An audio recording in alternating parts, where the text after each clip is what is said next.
Yan, hi mga Lods. So, andito ako ngayon sa garden. So, nagano ako nung luya ni ate. Nilipat ko kasi dito dati. So, ayan, dito. Binungkal ko dyan. So, ayan. Pakita ko sa inyo mamaya. Pero may nakita akong ano. Yung kakauwi ka lang, galing trabaho. So, yung talong. Nasaan na yun? Dalawa to eh. Ay, parang namatay siya. Nabali sa sobrang ano siguro. Namatay, oh. Ang dami pa namang bulaklak. Yan, oh, nabali. Ang sayang. Ano kaya nakatama? So, ayan mo na. So, nilipat ko yung papaya ko. Sana mabuhay pa to. Yan pala, yung talong. Meron natira. Yan, ang laki. Sobra. Sobrang laki ang mga kalods.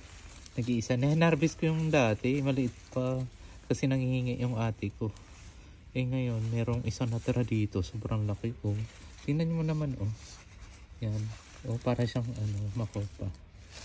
Ah, diba? So, harvestin natin to. Yan. Harvestin natin. Kasi nga, nahingi yung ate ko. So, nag-iisa lang siya. Madaming bulaklak, mamumunga pa yan. So, yun. Nakatikman ko to dati nung nagsinigang si ate. Yan o. Nagsinigang si ate. So, yan. Masarap siya. So, ito mayroong malunggay. Nag-ano na siya. Basta dinigan ko lang. Tapos ito na yung dulo niya. Oh, kasi parang winter kasi dito sobrang lamig. Tapos yung mga talbos ko, yan. Tumaba na oh. Pero hindi siya pwedeng talbusan kasi hindi daw siya magkakalaban. Laman, sabi ng nanay ko. Tapos yung kamatis ko,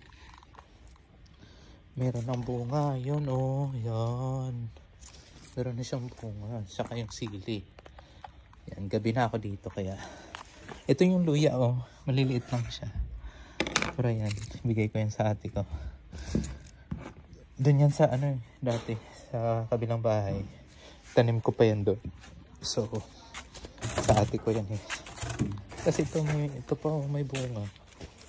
Yan, kamatis. So, cherry yan eh.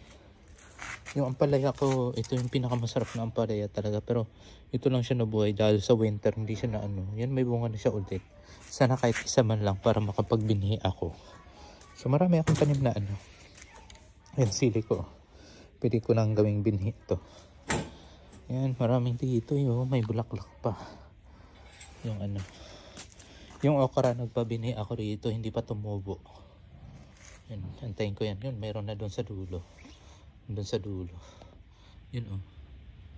Yan, hindi ko na. Buksan ko kaya. Ayun oh. Ayan, saka na. May nagpabini rin ako dito eh. Dito, dyan. Antayin ko pa. Tapos may alokbati. Kamatis ulit. Tapos yung sitaw ko. Ito may bunga na siya ulit.